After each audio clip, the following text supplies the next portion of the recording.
Aquí nací al amor de este valle y de estas montañas que marcaron nuestra vida y la de otros que ya no existen, porque alguien anticipó la muerte para ellos. La paz fecundaba la tierra y la solidaridad humana. El sembradío era la cuna de la esperanza y la semilla la esperanza de la cosecha. La tierra era ajena, apenas por títulos notariales que todos respetaban, pero la empresa de cultivarla era común, de ella vivíamos todos. Todos nos conocíamos lo suficiente como para que nuestra fe en Dios fuera la fe de nuestro prójimo. Habíamos ganado el derecho al trabajo, al progreso, y pensábamos no perderlo nunca. Aquí vivíamos tranquilos. Aquí sobre el estrecho valle queríamos morir, sin adelantos.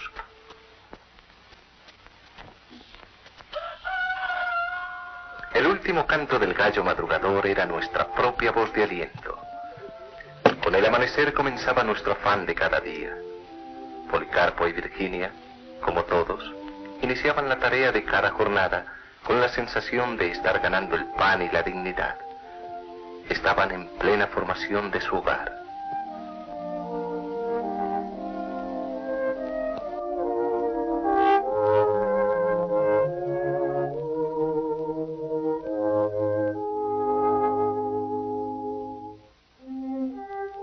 Para los enamorados, el pozo era el lugar de la primera cita de amor.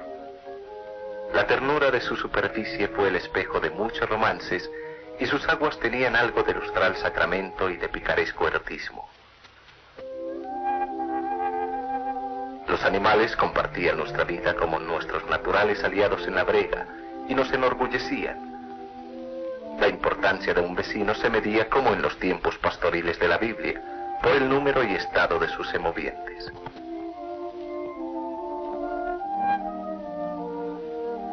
Y aquí el oro rojo de nuestro bienestar económico. La cosecha de café absorbía la totalidad de mano de obra de la región. Los jóvenes se decían sus cuitas de amor de rama en rama, mientras en los patios de secado o en la piladora de piedra, los menores y las mujeres prestaban su concurso. Cuando la plantación era vecina a la casa, el doméstico cuerno convocaba a comer.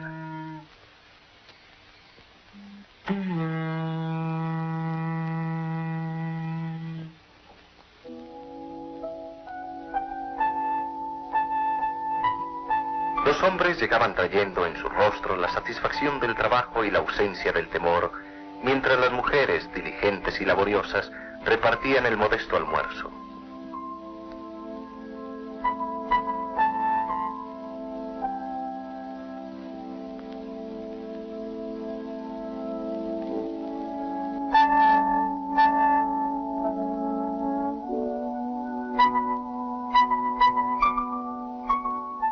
Cuando el trabajo estaba lejos, el mingo y la mula llevaban a la troje los alimentos, y en torno al plato llegaba un paréntesis de descanso. La caña de azúcar, la ganadería y el tabaco eran las industrias de relleno entre cosecha y cosecha de café. La tierra premiaba con largueza la pesada tarea del cañausal, que después se convertía en el trapiche de Don Tito en miel caliente y provocativa. Aquí acudían por igual abejas y vecinos a proveerse y a trabajar. La tarde se cerraba entre mugir de vacas y terneros y risas de chicos improvisados en vaqueros.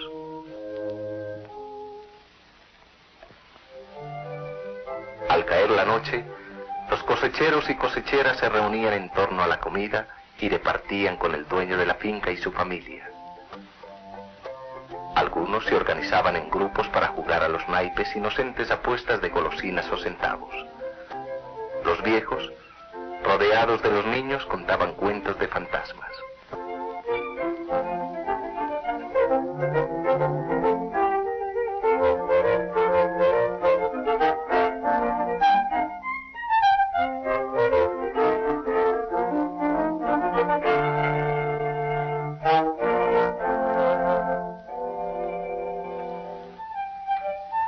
Con el fondo musical de tiples y guitarras, los enamorados aprovechaban la luna para decirse sus amores con el lenguaje de las manos.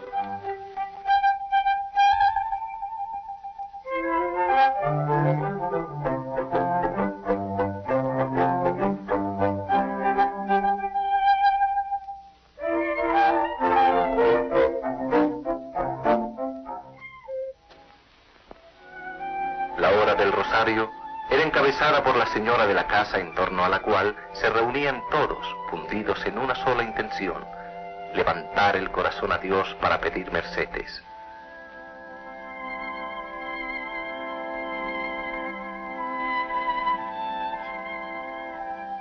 A este acto solo los novios llegaban retrasados. La última oración señalaba la hora del sueño. Las puertas se cerraban sin fallebas y sin trancas. Bastaba con que no librara de la intemperie. Afuera, la noche tranquila y serena propiciaba los castos amores.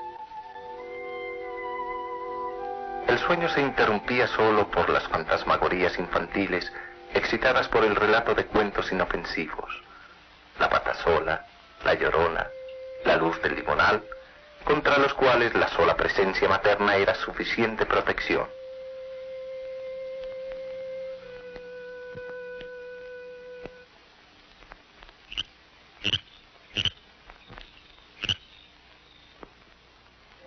El trabajo no era la única preocupación de las gentes.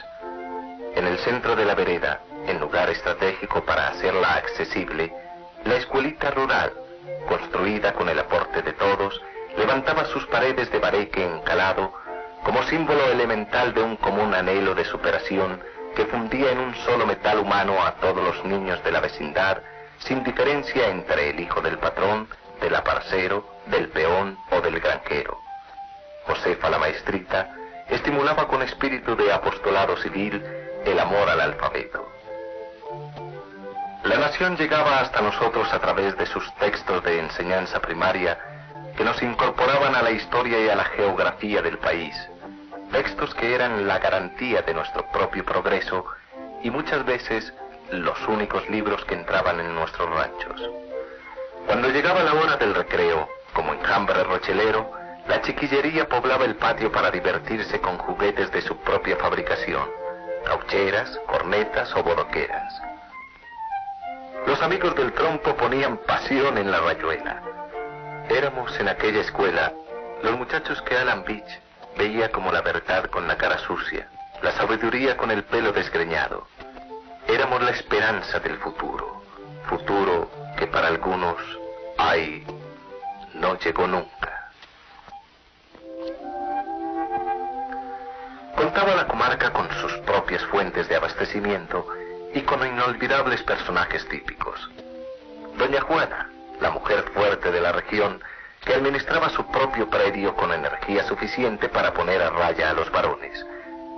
Con igual destreza arcionaba un novillo cimarrón o cantaba coplas de su tiempo.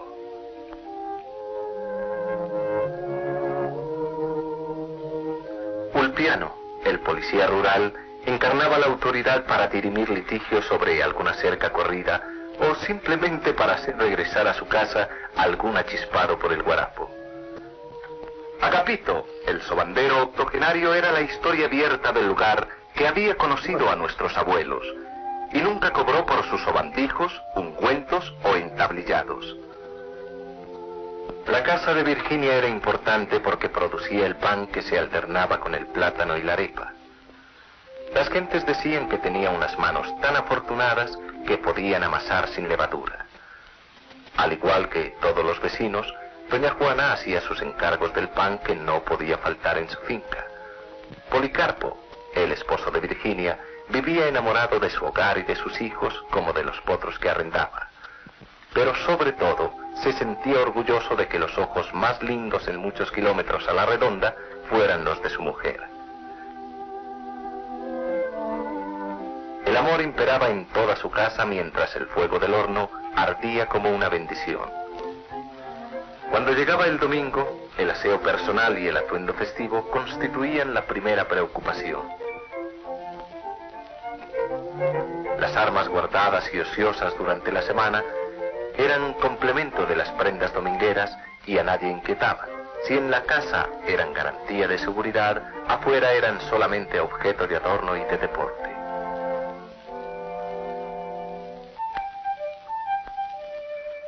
Cuántos y cuán alegres caminos se abrían los domingos para nosotros. Unos lo dedicaban a la cacería, en compañía del compadre, del hijo y del perro.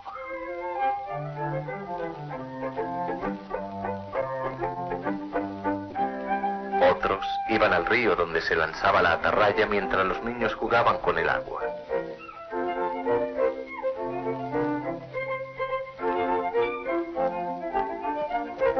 Los que gustaban de ir al pueblo formaban pintoresca romería compuesta de hombres, niños y mujeres vestidas de colores pueblerinos.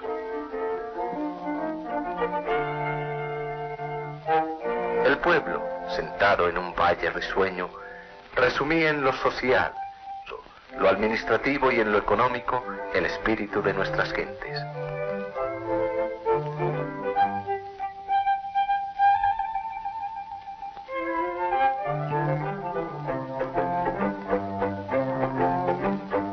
Las torres de la iglesia eran símbolo de paz. A la salida de misa, sintiéndose más cristianos, cada quien tomaba su rumbo. No faltaba quien, aprovechando el domingo, iba a la caja agraria, nuestra fuente de crédito, para aprovisionarse de abonos y semillas o financiar su pequeño cultivo. De Luis Gómez, donde la alegría se expresaba con disparos que a nadie asustaban. Se confundían con voladores que anunciaban las riñas de gallos, donde los giros de Doña Juana, los pintos de Luis o los arabiados de Ulpiano habían de librar el desafío.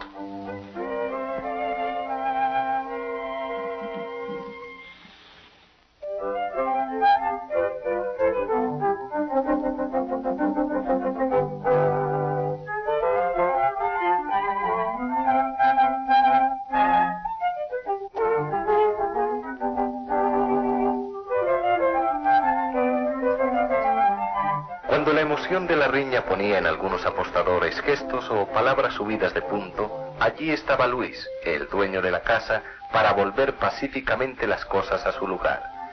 Cuando la discusión por algún fallo del juez hacía peligrar la tranquilidad, allí estaba Ernestina, su mujer, que guardaba las armas de todos.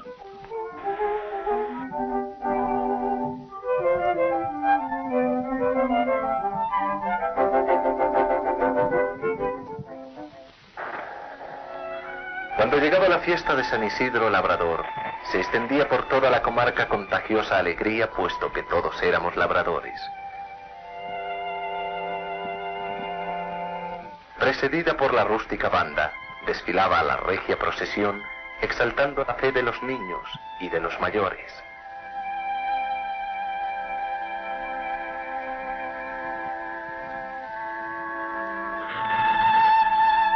Los soplanotas, que no conocían de música sacra, al igual que los bambuqueros, obsequiaban con aires nacionales la beatitud del santo.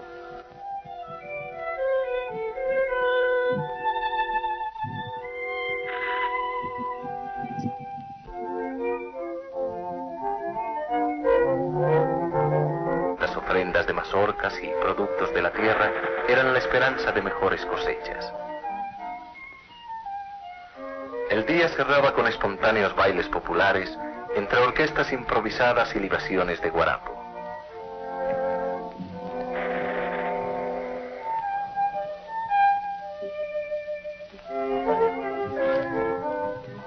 Pero las verdaderas fiestas tradicionales eran los Reyes el 6 de enero y la Purísima el 8 de diciembre. El Día de los Magos se disfrazaba de cualquier manera todo el que podía recorrer la comarca. La caravana comenzaba precedida de cohetes y murga en la tienda de Luis y recorría las casas donde se iba engrosando hasta encontrarse en la casa de Don Tito, el dueño del trapiche.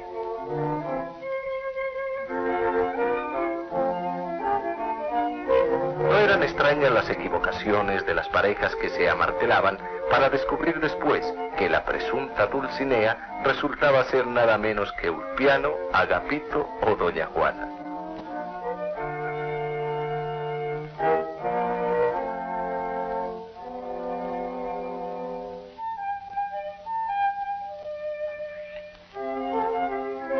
El 8 de diciembre, día de la Purísima, se llenaba el valle de luz.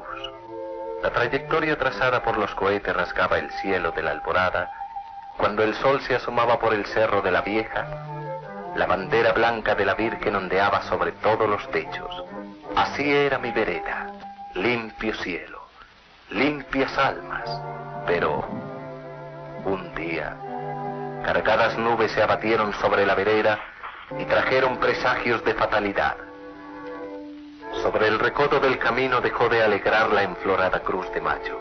Otras aparecieron en su lugar.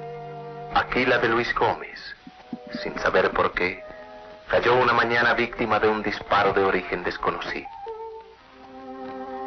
Las noches dejaron de ser la penumbra halagadora para el descanso y la caricia. Las puertas ya no solamente se trancaban, sino se cerraban por dentro con toda clase de seguridades.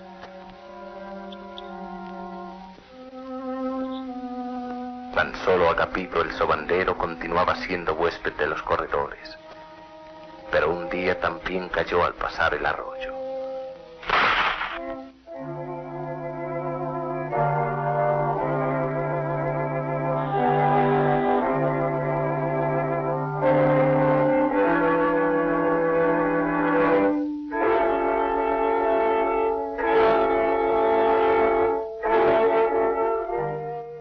Abandonaron su carácter de prenda dominguera para recobrar su mortífero significado. Las caretas perdieron su alegría de comparsa de reyes. Otros enmascarados aparecieron en la vereda al amparo de las sombras.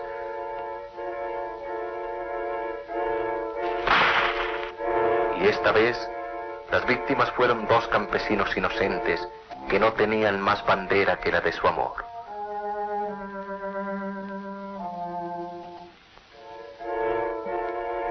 El odio llegó a todas partes en criminal acecho.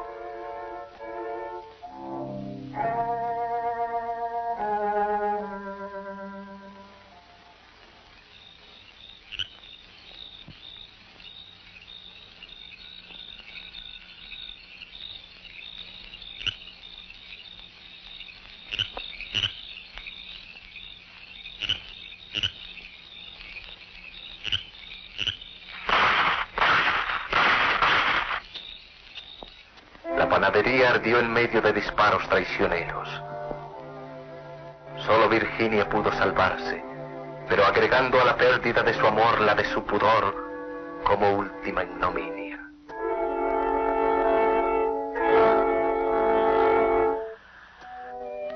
Ulpiano se indignaba por su incapacidad para contener el crimen. También a él le llegó la advertencia anónima de abandonar la vereda o pagar su desobediencia. Desobedeció y pagó. El pueblo fue quedando desierto. Los caminos que a él conducen perdieron la poesía de una época para tomar el significado de la acechanza y la emboscada.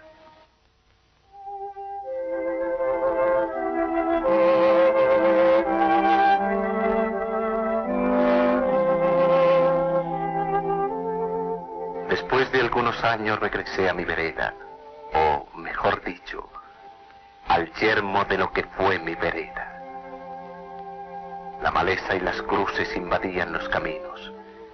En el rancho de Policarpo no había ni gallinero ni palomar. La tienda de Luis Gómez deshabitada, cerrada la escuela y dispersos mis compañeros de aula. El trapiche apagado, sin miel y sin abejas. Los cafetales invadidos por la hierba. Los potreros de Doña Juana abundaban en maleza y escaseaban en ganado. Los escombros de la panadería estaban negros de humo y de luto. Doña Juana, que no quiso abandonar su finca, pasaba la mayor parte del tiempo en una esquina del corredor. En el ángulo opuesto otra mujer rezaba. Me acerqué a ella y la identifiqué.